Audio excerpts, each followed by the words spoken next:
Hi, everybody. Welcome to our lipedema patient roundtable. We've got a special meeting tonight because we have a special guest. And before we go any further, I want to thank from the bottom of my heart the great guy, the coach behind at Lipedema Fitness, Bob Cornute. It's so nice to have you here tonight. Hi, Brenda, for having me. You've made such an impact on not just your wife's life, but so many other lives, and you're bringing your expertise. You are a certified trainer. We also want to say right from the get-go, while he'll be glad to share his experience and what he has learned in dealing with lipedema people in training and others, we're not dispensing any medical advice tonight. And we say that as well for Dr. Lindy McHutchison. We're so glad to have you here tonight, Dr. Lindy.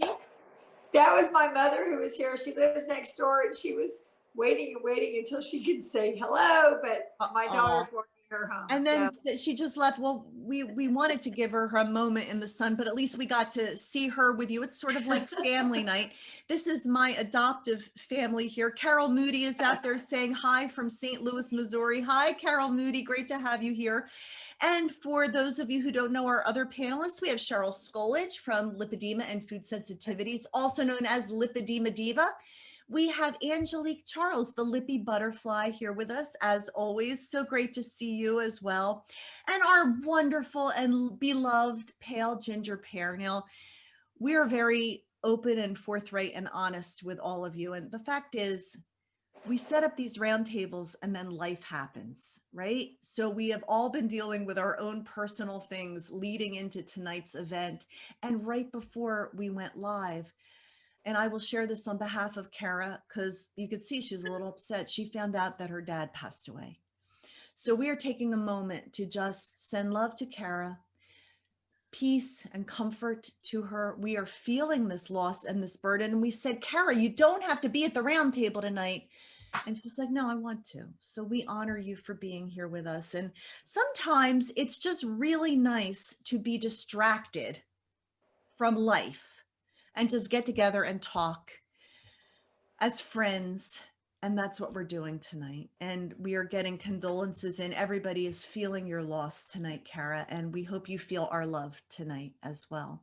So here it is, January.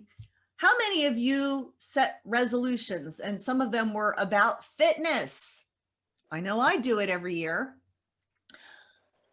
Coach Bob, how do you feel about resolutions? And I'm not a big fan. I think they're a great way to get started if you need that push to get over the edge. But I think people tend to use them more to beat themselves up when they finally fall off the wagon than as a way of inspiring them. So as long as it's inspiring, I'm a fan.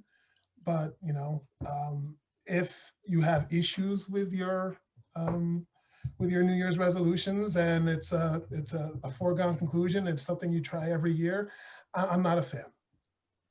Well, that direct from the coach. And so if you already blew your resolution, don't beat yourself up. Exactly. Absolutely. I want to get into us answering the question, what did you learn since the last time we all got together? But I do want to say, Coach Bob, how did you embark on training Pattie? Or maybe Pattie, you want to answer this question, because here you are a couple, and yet you didn't always serve as Pattie's coach. That's correct. Yeah, when I was first diagnosed with lipedema in 2007, we were told at the time not to exercise. They thought it would make our condition worse, and we've talked about that before. And for several years, that's what we did. We all listened. We stayed inside. We put our feet up. We did compression. We did self-care, but we really were kind of afraid to make our condition worse. So we stopped what we were doing. And I was somebody who went to the gym all the time. So I got worse, right?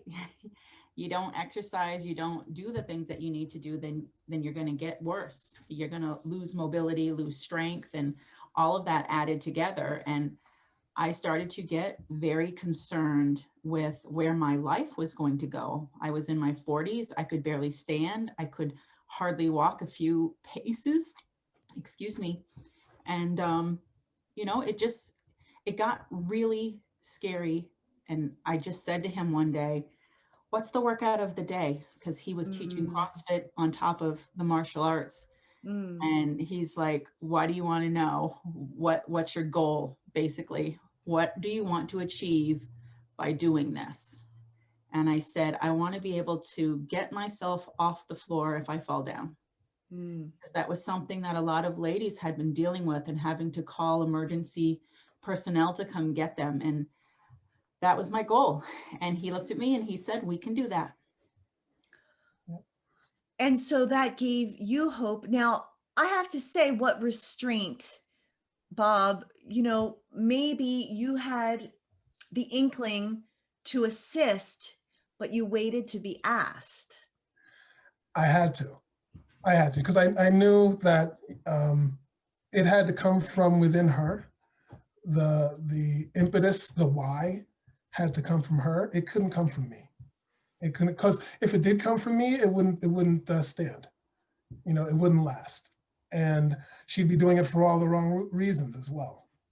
And so it was, I had to wait. And look how far you've come. Are you amazed when you see your wife's strides? She inspires all of us. I get tired looking at her Instagram. Constantly. I wish we had the opportunity to train more lippy ladies. We constantly talk about bringing more ladies in the class because she is such a great example. And also for her, because she's in the same class that I train all my other athletes in. And so sometimes it can be tough, you know, she's doing her modifications and, you know, everybody else is doing what they do. And it's not necessarily a level playing field. It would be nice to have other ladies like herself where she can actually see, you know, how much of someone to look up to she actually is. And so we get people in the audience already saying, Zoom is the answer. Bob, everybody wants you to be a Zoom coach for everybody out there. I think what I heard, one of the biggest takeaways I heard is, you know, don't feel like you have to do something, but if you feel that nudge, just like Pattie felt that nudge to ask, help will arrive, help will appear. And we're excited to take your questions for the coach. And I'm also excited to find out what everybody has learned since the last time we got together. So Dr. McHutchison, I am going to start with you. If you can unmute yourself and tell us what you learned since we last all got together. Well, I haven't been with the group for several months. And I have been it's just been so crazy with COVID. And so I will put out there's been some rumors that I have quit seeing lipedema patients, and that is not true. What happens is, I just want to like clear the water for everyone. Yeah, please. We have been planning to open a second vein clinic in Pinehurst, North Carolina, because the second doctor in my practice, Dr. Leah Hirschman, lives 5 minutes from Pinehurst in a community called Southern Pines. And so that clinic was supposed to open in the summer. It didn't because of COVID. So it just recently opened. And because I'm back alone in the clinic in North Carolina, I've had to stop seeing new lipedema patients until I let the dust settle for a while. We are about to restart seeing our lipedema patients again, mainly because one of the viewers tonight, her name is Lisa Coaches, is one of our patients. She has lipedema, and she is a retired nurse. And she is so desperate to be part of the lipedema community. And she is going to start being a lipedema educator in our clinic. And we're going to start resuming seeing lipedema patients probably in the next week or two. We started looking at the schedule. She's going to be part of this. And because there's so much time and education and love that needs to go into helping support lipedema patients. So, you know, kudos to her. So we're close to getting it all back up and again. So one of the things I've learned since I've been here a couple of months is how many people want to be part of this, just like Bob does. And once we start getting people's sort of wanting the help, like Pattie did, like everyone else does, and people like Bob and Lisa willing to just be part of that strength of this community, it's wonderful. So that's one of the things I've learned. Another thing I've learned is that all the lipedema community is not as supportive. We've had some challenges in Europe. You may have heard about it in the last several months. Karen Herbst has put a big renegade group together to help combat some of the fallacies that we've been hearing about lipedema with some sort of naysayers. So just know that there are people behind the scenes working to help support this. And the U.S. consensus group has come out. And we've got, we are all crusaders behind her drive. And so we're working still to help support all this few little small group of these men in Germany putting these pretty unsavory articles out. So we know about them. We're there for you. So, and we're putting our forces together to help keep this support. So those are some things that I've learned about this. I would like to add some support to what Pattie and Bob have been doing. They're right. To not exercise, this is a double negative, is the wrong thing to do. High impact exercise is not good. It causes too much inflammation in the tissue. So effective low impact exercise, like what Bob is helping do for Pattie, is what's effective to help move these lymphatics, get that calf pump muscle going, moving this fluid, this gel layer, this gag gel out of the tissue. So Bob, we would be very supportive of you doing a Zoom meeting. We would certainly drive people to that because there's so many aspects to this, to these therapies. We tell people there's no real treatment except liposuction, but there's so many effective therapies. And if we can incorporate these therapies into our lifestyles, it's just going to be win-win for everyone. All right, I'm encouraged already. You know what? We all need to do this every month, getting together, reminding each other that we're on the same team. We're fighting the same fight. There is hope. There is help. There is a way out of the doldrums. There is a way out of your chair. Pattie can speak to that even. And we've got Cynthia is our question queen tonight. She's already given 4 different questions for Bob. So I want to go to some of her questions before I ask Cheryl and Lippy Butterfly and Cara what they learned this last month. Cynthia, questions for Coach. Would strength training with weights versus Pilates type workouts make flabby legs or arms more firm? Any resistance training will make arms and bodies more firm. Weight training is excellent if you know what you're doing.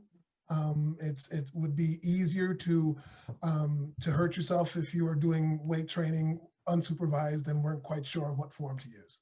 So Pilates would be safer for someone who's not familiar with resistance training at all. The other great thing about Pilates is that it focuses on mobility and body weight. That's one of the things that Pattie and I work out with. We will do lots of weight training. She loves to move weight, but we also do a lot of body weight training. And so you need both. But if I had a choice, I would focus more on the Pilates or the body weight type movements. Excellent. So to your point, Dr. McHutchison, you said too much can create inflammation. The second question is, would more strenuous cardio workouts versus walking burn lipedema fat? And I think there is a misunderstanding perhaps about the ability to burn lipedema fat. Is that even possible? Or is, please, anybody weigh in. So Dr. Herbst and I have talked about this. I mean, there's no question that we think that having excess adipose tissue,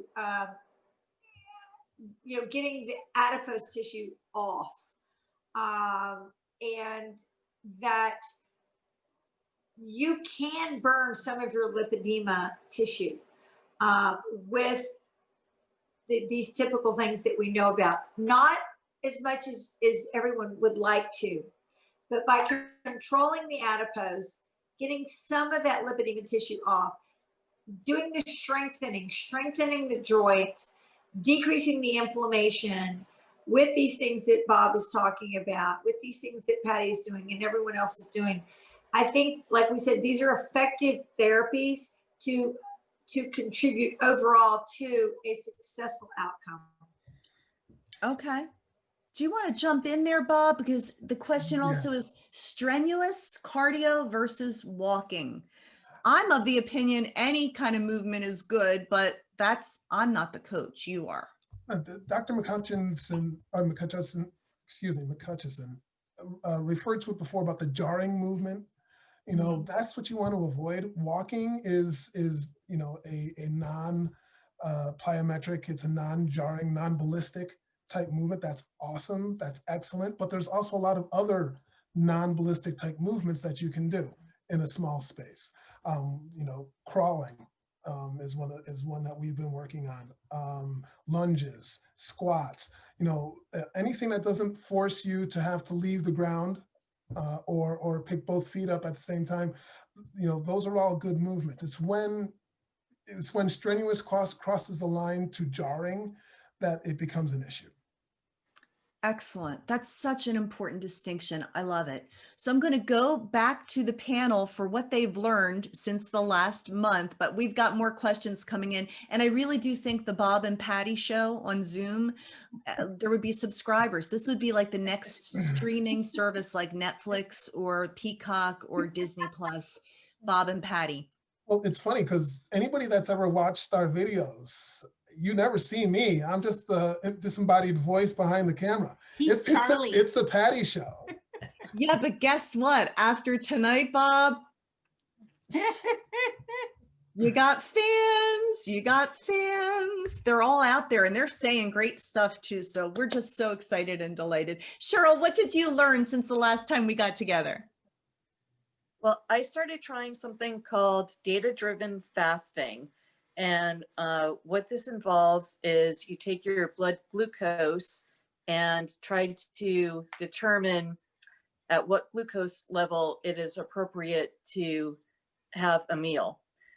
So one of the things that I've been interested in the last couple of years, but I didn't have a glucose monitor at the time, was because I'm into food intolerances, as you know, would a food intolerance show up when you're measuring blood glucose. But unfortunately, I ended up getting 2 different monitors and they are registering extremely different readings. So I don't have any good information yet. One thing I did learn is when you have a continuous glucose monitor, the sensor is very expensive. It does not hurt at all to insert the sensor, but do not try, as I did, to see at what point the little spring engages, because I shot my monitor across the house and lost one of my monitors. So that was awesome. So I learned not to do that. Wow. That reminds me, my first night going live when I was on QVC, I had to display an electric can opener, and live on the air, Cling Peaches exploded. Soon after, I was let go. I can't imagine why. But this is life, folks. This is not all pretty and rainbows and sunshine. Lippy Butterfly, what did you learn since the last time we got together? I learned that the word is getting out about lipedema, you know, further than even our social networks are going right now. As I was out and about in the streets and while I was traveling over the past month, met people that, you know, I thought I was going to be able to tell about lipedema, and them told me about lipedema. That was that was actually very inspiring. It was great to have channels to go back to and say, well, if you're looking at fitness, we have, you know, Pattie here, and nutrition, we have, you know, and for surgeries, we have inspiration right here on the panel for those that were looking for information still. So it was great to find out. I talked to even nurses that had dealt with lipedema patients in the past, and then were looking for information on where to send people to. So it was great to find out that, as opposed to 5 years and 10 years ago when the word was almost unheard of, now I'm actually meeting people who know what's going on. They're looking for information, and knowing that we have the information going out there was just really awesome this month. That is encouraging. And I do feel like there is some momentum happening here, and we are going to keep that momentum going. So all the messages coming in are collective hugs. So we're doing another collective hug for our pale ginger pair. We feel you. If you just tuned in, Cara experienced a great loss today, and yet she still wanted to be a part of the panel. So I know you're getting ready for your 4th surgery. What is the biggest thing you've learned in the last month, Cara? I have learned that that my stomach, I think, is more lipedema than I realized. And another weird little thing to tie in with that is my thigh swelling has gone down a ton in the last month, and my stomach now hangs differently, and it is destroying my lower back right now. Like, my lower back hurts so bad from the way it's now just like the weight has shifted, and so it's pulling different on my lower back. And I notice it when I am trying to walk the dog after work, or if I'm trying to rush in and out of a store because I don't want like other people's germs. And any kind of like fast or quick movement, when my stomach moves, like it pulls on my lower back muscles so differently. So I'm really hoping that we are doing my stomach as the next surgery. So I go for my ultrasound for pre-op clearances tomorrow morning, and then we'll see. But I mean, Dr. Jamie loves to change up the game plan, so I don't get too set on what's going to happen. As I joke that as long as something's different when I wake up, I'm happy. But I just have realized that like I didn't really realize how much like the lipedema has affected every part of me. And like, as we take it away from another part, then that lipedema pain is like central in a different area. And it's like, oh, my legs feel better, but my stomach still aches, like just to touch and to like move it. And so it's just really, or my arms are super sensitive. Like, we have a crazy 6-month-old kitten, and she steps on my arms and I want to like fling her across the room, and she barely weighs anything. Like, she's super tiny, but that pressure that they can push with their paws, it's like, okay, Gigi, keep walking. Like, don't stop. Keep. Exactly. Well, one of the things that, you know, a lot of people that tune in follow you, and they've seen this amazing transformation. And yet the downside is there is pain, there is recovery time, and all that you're going through. And I'm actually wondering, is there any advice to strengthen the back? I was wondering if you were thinking, Coach Bob, as she was talking with the surgery and now this pressure on her back, is there any, I know we're not dispensing medical advice, but is there anything that you can do to strengthen that area? And I'm sure it's stuff that Cara's already been doing. Pattie's been kind of focusing on this in the last couple of weeks. It's just focusing on posture, you know, just standing upright, you know, and as soon as you do that, you know, one of the things we talk about in CrossFit is being zipped up, engaging the core, you know, all of that is about, you know, posture. And, you know, whenever you're squatting, whenever you're moving, constantly being aware of being zipped up, being, you know, from the groin all the way up to your chin, being in control of your center line. And, you know, one of the things that we do when we move, especially when we're working out, is we're challenging that center line constantly. So whether we're twisting or throwing, you're challenging that center line, and you still have to stay zipped up as you move and do burpees or pulls or pushes or what have you.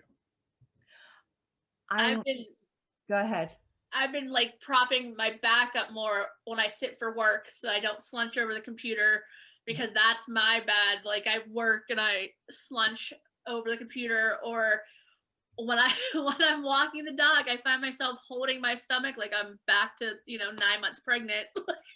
But if I hold it up where it was, it doesn't pull as much. Right. But then I just look really strange walking. Well, as you were talking, go ahead. The trekking poles too, I find that's really been helpful. We've re-engaged a lot of walking as a family, and having those poles really kind of helps with that alignment and having a more straight, posture when I'm walking. So I highly recommend those. As soon as you started talking, Bob, I found myself sitting up. Because it's so easy to just do this. We all can fall into that, but it really does affect exactly what Cara was talking about. Now, Megan Frew is out there. We want to say hi, Megan. We're so glad that you're here. She says, first off, huge thank you to Coach for joining us tonight. Coach and Pattie have changed my life, she says, and made me realize I am not alone. I am grateful to be a part of their team. Coach, if someone wants to start their own at-home gym in this time of COVID and quarantining, but they have limited space, what would you say is their must-have equipment for combating lipedema? Great question, Megan. Thank you for asking it. Go for it, Coach. It's an excellent question. First off, you don't need anything. All right. So if the purchasing of an implement, if you're waiting for that in order to get started, don't wait. You can use your body to get fit. Now, once you've learned how to do squats and lunges and pulls using the kitchen sink and all those things that you can do without buying anything, then absolutely, buying a kettlebell, a 15-pound, 20-pound kettlebell, or a 10, 15, 20-pound medicine ball, it would be a nice addition. But don't wait. Don't wait. The best movements that will aid in your daily life are the body weight movements. Don't wait for some fancy piece of equipment. It's not necessary. When I first met Pattie, one of the first things she talked about was using the kitchen sink. Can you share that story for us, Pattie? Well, back to the beginning of this roundtable, I was talking about asking him what the workout of the day was. And the CrossFit regular warm-up is 3 rounds of 10 each: sit-ups, push-ups, squats, Samson stretch, things like that, all body weight movements. And of course, I wasn't in a physical place to be able to do any of that. So I'm like, how am I going to do a push-up? And he's like, you're going to come right here. You're going to do a standing push-up against the kitchen sink. So I literally leaned up against the kitchen sink and pushed myself up and down. And you can do the same thing for a pull-up. You stand close to the sink and you lean back and you pull yourself. And it's all about technique. And that's something I've always been really mindful of, is that I'm concerned about injuries. I don't want to injure myself. So I tend to go slow and very focused on my form. That's really good. So what if someone doesn't have a coach? How do they know they're using the right form? It's hard. It is hard. Without that one-on-one, it's difficult. So, tune into the videos, try to listen to, the way I make points to Pattie, and ask questions. Join Lipedema Fitness and post your questions. Absolutely. That's the best recommendation we can give. And the other thing is listen to your body too. Absolutely. I know when I go to the gym, and if it hurts in a certain way, I know this is not good for me. So listening to your body, would you say, Bob? Oh, that's a big one. Most of the modifications that I come up with are in response to Pattie saying, yeah, I'm not doing that. and so then I have to get creative, and then we work together. How about this? We're really lucky in that the space that we work out in, 6 to 7 months out of the year is a padded martial arts studio. And so that makes some of the floor movements so much easier to accomplish because you have that padded surface. That's not a small a consideration. And so, sure, Pattie, soon after we had started working out, ended up needing to use some of those skills out in the real world, standing up from a fall on the sidewalk. And so, yeah, ideally, you want to have that padded surface, but understand that, the technique being used and the skill being used can be used in the real world as well. But if she didn't have that padded surface to practice on, it would be harder for her to attain the level of mastery that she has. Yeah. It's very encouraging to know that even the mighty, awesome superwoman that is at Lipedema Fitness occasionally says, nah, I'm not doing that. And I'm comforted. quite honestly, the whole reason behind that, if anybody knows me and watches those videos, I'm stubborn. So I don't want to not do something because I think it's too hard. I don't want to do something I think is going to hurt me. Yep. Or if I attempt to do it, I have really, loose ligaments as part of my lipedema symptoms. And I can twist an ankle or twist a knee really quickly. So a lot of that has to do with that type of thing. I'll go to do something and I'll feel a little twinge. I'll be like, nope, we got to modify this somehow, switch it up. That's really good. Getting to a I'd like to just add something, if you don't mind. Because of the shape, the silhouette of the typical lipedema patient, the center of gravity can be off compared to a normal non-lipedema patient. So you do have to be really careful with your posture and your movement, because you can tweak your back faster if you're not careful, because your center of gravity is off. So I do love this, use your sink and have something to sort of brace you. Right. I also love the sink and the countertop, just going up in your heels and rocking your heels and toes, up, back, just getting your calf foot pump going. And I also want to remind everyone that a lipedema patient is not a normal patient with extra volume. Remember, the lipedema patients, their tissue to muscle ratio is different. You have a lower muscle to tissue ratio. So you don't have the same muscle volume and potentially the same muscle capacity that a non-lipedema patient with the same volume or same BMI would have. So you do have to be careful. You have to be mindful of who you are, what you are, and what is good for you. And I love that Bob and Pattie are showing you that, because, what's good for the goose is not good for the gander. What's good for the average non-lipedema patient is not necessarily good for the lipedema patient. To have someone who's qualified and understanding like Bob is, I think, is very valuable. I hear from April Sluter, who I was so honored to do an interview with her recently. You can find it on the Lipedema channel. And she had a fall on Christmas Eve and was barely able to get up. She says her leg still hurts from that fall. And it really got her thinking about building strength and balance. So this is not, I started out with the light, New Year's resolution thing. It's really about navigating your way in this world in a way that's got more strength so you can take care of yourself. We were talking about whether it's possible to burn, reduce lipedema fat, and that's kind of on the margins, and there's lots of data supporting either way, but for our sanity, our focus had to be on mobility. Our focus had to be on strength and balance. Our focus had to be on how do we move from point A to point B as safely as possible. And then once we get past safety, then we can start to look at a way of how do we enjoy the movement from point A to point B. Ultimately that's got to be the goal. We don't want to just exist. We want to thrive. And so being fit and in shape is about thriving. It's about being healthy. And you can be healthy at any size. Yes, so well said. It's about thriving.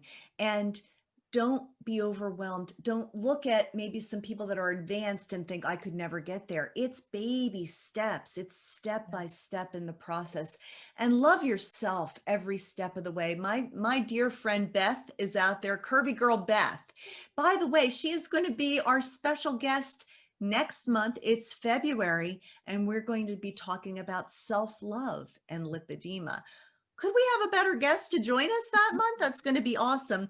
I will have to say, I got a question in before we started tonight from Carolyn Spidell, and she wanted to know, she's been hearing about infrared light blankets or the use of infrared light to treat lipedema. Now, Dr. McHutchison, you said you have some experience with that. I do. I actually looked into that about a year and a half ago because I was interested in the infrared light and possibly setting up an infrared light room for my patients to just come and sit and read a book and, you know, see if it would help. And there is some stuff, some information out there about infrared boxes that people have created to help move lymph. So I looked into it, and I actually bought several infrared light panels that were on this sort of soft fabric. They use them in the equine, in the horsing industry some. And I bought them, and I actually sewed like a pneumatic pump sleeve that Velcros, and I Velcroed all these infrared panels on there. And one of my patients, who just is sort of my guinea pig in my clinic, her name is Ellen. I sent her home with it, with this huge bar, because all these pads had to plug into it. And we did 30 minutes on one leg, 30 minutes on the other. And sadly, it didn't work for her. And I think the reason, if I have to look back now, and it didn't work for her, is because, as we know, the edema of lipedema is not typical edema. It's not the edema of lymphedema. It's not the edema of like that you see in, say, heart failure, where you just take a diuretic to help. It is edema that's more of a gel layer edema of these. We've heard it with Dr. Herbst talking about these gags, these glycoamino proteins. So I think it's a different type of edema, and I did not find that it was very helpful in lipedema. The pads are expensive. If someone would like to try it again, I have a bag of these pads. I'm happy to ship them to you to try it. So the one time we did try it, we did not find it to be effective for discomfort or for moving the fluid. However, if you have someone that wants to learn more, I will send you $3,000 worth of infrared pads that are Velcroed into this leg sleeve with a big power strip bar. And I'm happy to have you try it, and let's see. Well, I'm going to put it out to the panel first. Does anybody on the panel want to be the... I'd be willing. All right, Cheryl wants to do it. I would test it out after Cheryl if you want to. Okay, so we'll pass it around the round table and we will report back. So we will connect you after on that question. I think what is, guys should all know is that we're out here trying everything we can. If you have an idea and you think we should try it, just send it to us. We'll try it. You guys, all these lippy ladies, they're so happy to help.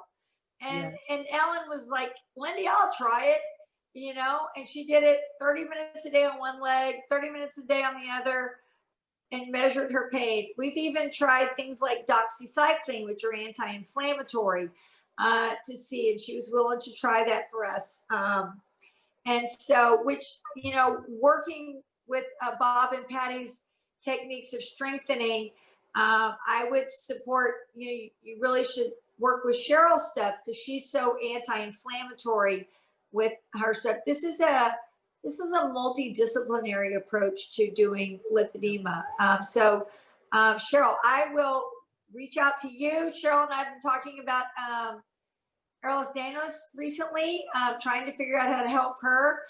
And so I'll connect with Cheryl. I will send her this. We'll work together, and then she can come back and report what she feels. Good. And then Pale Ginger Pear's in line next. And then I just saw Lippy Butterfly's face. She's totally intrigued too. She's like all over that. We've been trying to work with Lippy Butterfly about getting an Optimal Plus, a pneumatic compression pump. And we had a really interesting conversation recently, Pattie, because you are very active. You use your Optimal Plus, which, by the way, if anybody's interested in that, contact me, bviola@medsoulsupplier.com. It is indicated by the FDA for the treatment of lipedema. But interestingly, you know, doctors usually say an hour at a time and multiple times a day. Tell us about your experience, Pattie, and the question you asked. Well, Brendan knows whenever I get into my Optimal Plus, I tend to have questions and ideas. And I sat there thinking, because I've really been into modifying, you know, we look at fitness and we say, you know, one of my mottos is all or something, right? You don't have to do a marathon. You can add workouts throughout the day, add some walking, some stretching, some dance fitness, whatever. And so I started looking at putting that towards self-care. We have so many self-care items, and sometimes they don't work for our lifestyles because they're too lengthy, or they hurt, or there's just all these different things of what could make something not work for us. And so as I was in my pump, I'm like, I'm really grateful that this pump lets me do both legs at once for an hour. But sometimes I don't have an hour.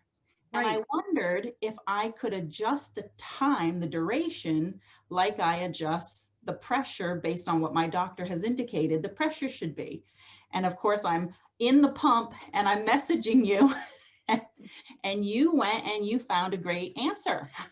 It was something I didn't know. Here I do. I talk about the LymphaPress all day long. And I did not know that if you are an active, first of all, it inflates and deflates in a very efficient manner. So you're not waiting forever for your therapy session. It's like, boom, it's happening. And if you are a person that is active, you can cut down that hour to, what are you cutting it down to?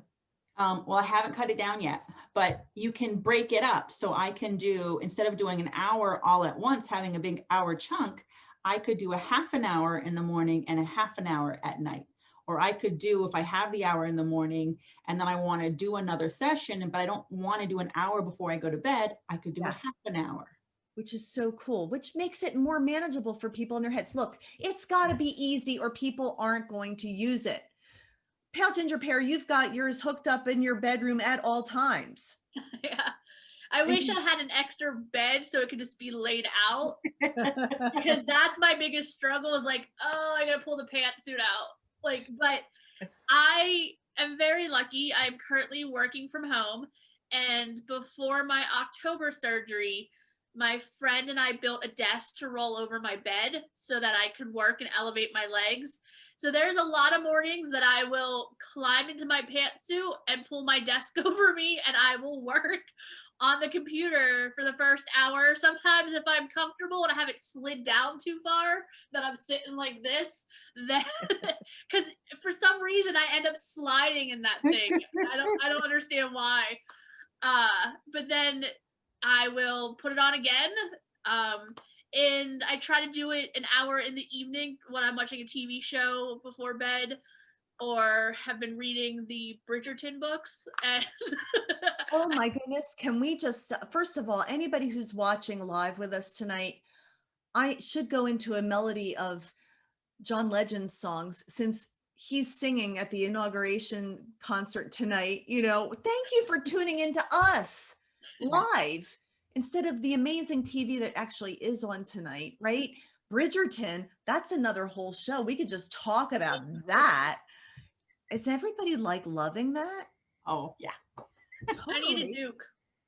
Totally. I know, right? But I digress. Let's go back to the coach. Coach, save us from ourselves. So we have a question that was about power plates. Sue Hunt wants to know, does the coach think a power plate is good for us? Power plate, is that the vibration plate? I'm thinking that's what she's referring to. Now, Patty, you have a vibration plate, right?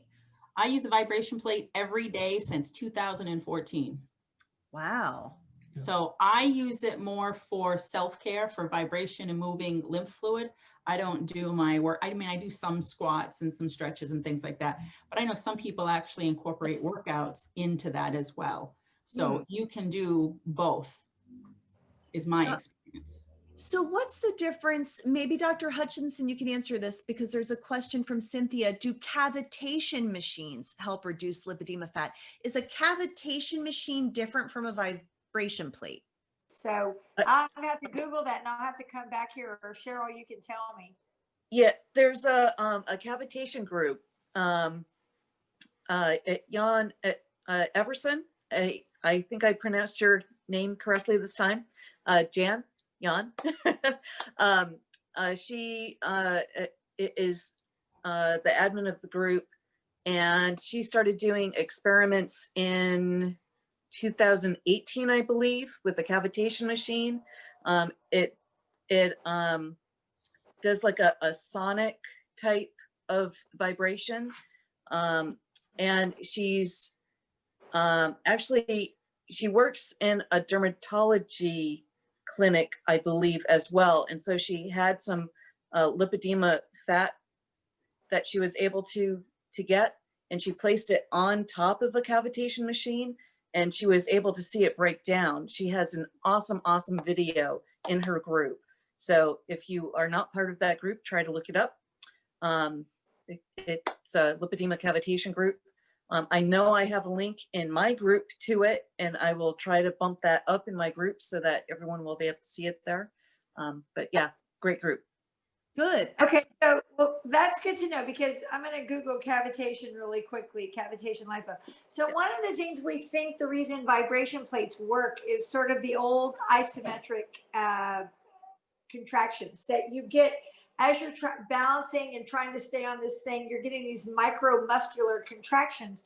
And we all know about the calf foot pump and moving your calf and your legs up. And any sort of contraction of your muscles is going to squeeze all of this fluid up, right? So the vibration plate, we think it works with these little micromuscular contractions, just trying to keep your balance and moving it up. So cavitation sounds like it's more like ultrasound waves breaking up this tissue. Now we know that old therapy is a lipo treatment that breaks it down. Old therapy in typical adipose is a tiny bit effective. We're talking about like, 1/8 of an inch change. So maybe it works. I'll come back to here next month. I will do the homework on cavitation therapy. It doesn't surprise me that it would work. We know that it certainly can break up inflammation, which is one of the issues. But as far as vibration plate, I think the reason why a lot of people like it is it causes micromuscular contractions. I know if you stand on a standing machine, you're actually a little tired when you get off because your muscles are sore. You know what I love about the people that attend these roundtables, as well as I love the panelists, there's so much great chat going on. People are answering each other's questions. There are these cavitation groups. Everybody's excited about it. I don't claim to be an expert on any particular topic. I'm just happy to facilitate. And I love that there's some brilliant people out there also answering questions as well. Dr. McHutchison and everybody. Well, you know what, Coach? Wear medical grade compression when exercising. I find that almost impossible, Victoria Bowden says. Oh, that's a Pattie question, because she is the queen of compression. The queen of compression? You never told us.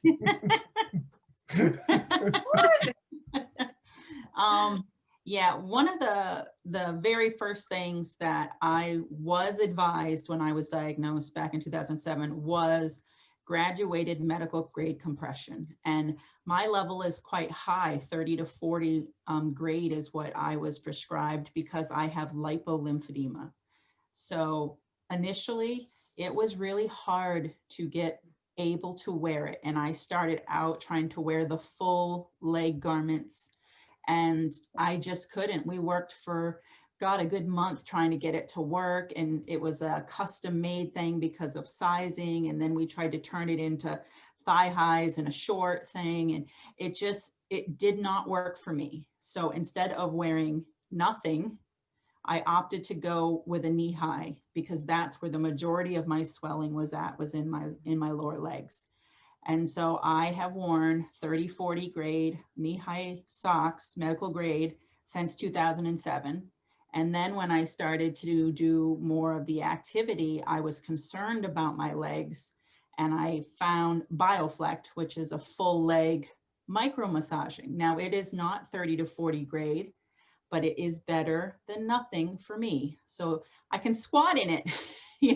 There is no way I could walk in that other thing for me. Again, it's all personal. So somebody else may be able to have a full body, flat neck compression, 30-40 grade, and they can run, they can walk, they can squat, they can do all of it. But for me, it didn't work. So I had to modify what I was doing, and I don't even walk around my house without compression on. I wake up, I do my self-care treatments, and I'm into my compression, and I don't take it off until I go to bed. And I would refer everyone to your recent blog post about self-care and all the different tools in your toolbox and how you manage your condition. And you really do manage it. And you're an inspiration to all of us, Pattie. I have some angry attendees. Well, they're not angry. You're wonderful. Mwah, we love you. But they're like, how come you're not asking my questions? So I'm going to ask. Okay. Francis McCluskey. Can you change your muscle to tissue ratio with weight training? Yes. Yes, you can build muscle by weight training. That's what it's for. But you have to do it properly. You have to have good technique, and you have to know what you're doing. So absolutely you can. And that is the better question than can you lose fat? All right, so can you build muscle? Absolutely. And by building muscle, you're going to change that ratio. Excellent. Wonderful. So now, question for Dr. McHutchison, and I hope I can say this correctly. Amber McNeil asks, and thank you for being patient, Amber, how can someone with hidradenitis suppurativa, I so butchered that, I'm sure, handle compression? This is why I didn't ask your question, Amber. Yeah. So, okay. As we're talking, I was thinking I have some very good friends who were on the standard of care meeting, who are experts in compression. And I thought, maybe I should invite them to be we should do a whole session on compression, like the flat net and all that. So, this hypersupurativa condition, if you can imagine what it is a challenging condition because it is basically a severe acne condition. This is a condition, it's a dermatological condition, which I am not a dermatologist, but there's an over production and an excessive amount of oil production, and they can make these huge oil cysts. And so if you're wearing compression, it's going to create a blockage, and it's going to be heat, and it's going to sort of go against all the things that this condition is going to have. And other people may have it as well. I would guess, and I'm just shooting from the hip here, of course, anti-inflammatory. You don't want to do anything to inflame those pores. You want to keep those pores open. The next thing I would say is potentially just continue to do exfoliant treatment so that the pores don't get blocked at all. Maybe do some glycolic treatments on the leg. I'm going to have to come back to you with this. I have a list of things I have to come back to. But I would just do all the things that you would do on your face, continue to do them over these pores. Excellent. Go ahead, Pattie. Would dry brushing help go that? for it. Would dry brushing help that? It might, actually, because what happens is it is an excessive exaggeration of making this this sebum or this sort of fattish tissue. It's more like a cheesy. They make these cottage cheesy cysts sometimes. So it's a different kind of it's more of a sebum thing. In fact, maybe Mucinex will help. I'm not really sure. Dry brushing could probably help if you dry brush and then kept it smooth, because you don't want to have anything inflammatory is going to take, I'm just going to do my little drawing here. If you have this big cyst under the skin and you inflame the skin at all, it's going to close it up and make it worse, like acne on the face. You want to keep it. So dry brush softly, maybe even, and then use some sort of a mild exfoliant to get all that dry brushing off is all I can think of. Thank you for explaining. We are really running out of time, so I'm going to zoom over to the coach real quick. One of the first questions I never got to from Cynthia, how does stretching benefit lipedema? So instead of stretching, I would say mobility. Stretching is, you're typically putting a joint at an extreme, and I'm not a fan of that. One of the things that we've found with the condition is that there's a lot of hypermobility, hyperflexibility within the joints. So stretching per se is not what we look for. What we look for is range of motion. You want good range of motion in the major joints. The major joints are going to be your hips and your shoulders. And typically with lippy ladies, range of motion isn't an issue. It's more strength.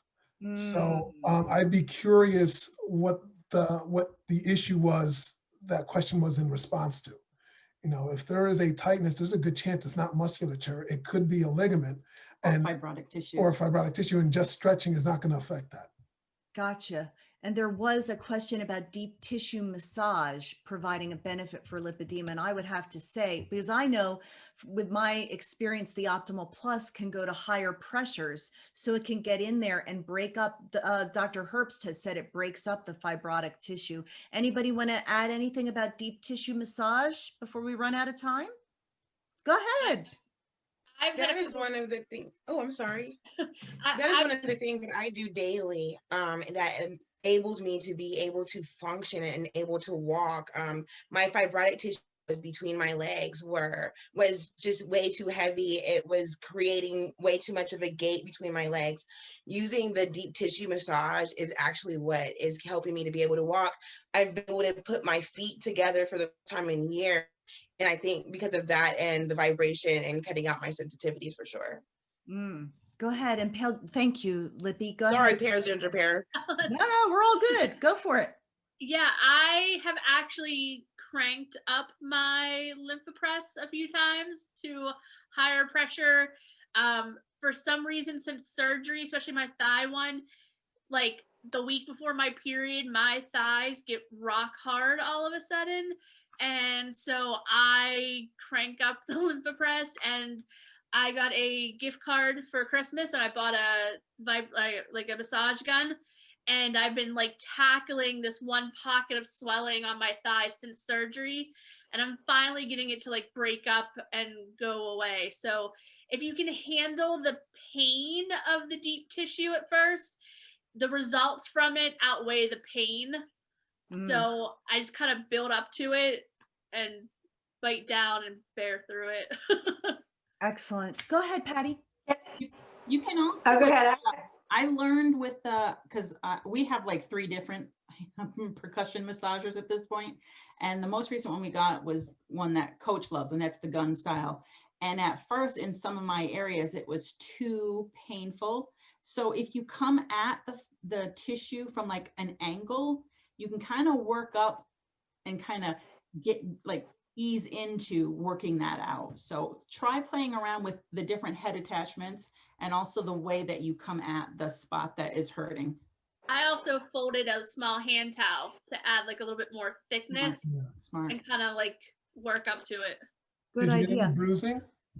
No, surprisingly, I have not gotten any bruising in the spots that I've had surgery. Now, I get bruising if I use the massage gun on my arms, on my back, and on the back of my thighs. but the massage gun on areas I've had surgery, I have not bruised. That's awesome. That is awesome. And you know what else is awesome? Coach, you're awesome. We Yeah. can't thank you enough for being with us tonight. This hour whizzed by. There's a man with a hook that's going to tell me to stop this roundtable now. I want to thank all of you for being here. We're sorry we didn't get to all of your questions, but guess what? There's always next month with Curvy Girl Beth that's going to join us. Thank you, Dr. McHutchison. Thank you, Lippy Butterfly. Thank you, Pale Ginger Pear. Mwah, we love you. We're sending you love and comfort. Cheryl Scoledge, Coach and Pattie, you are the best. Love to everybody.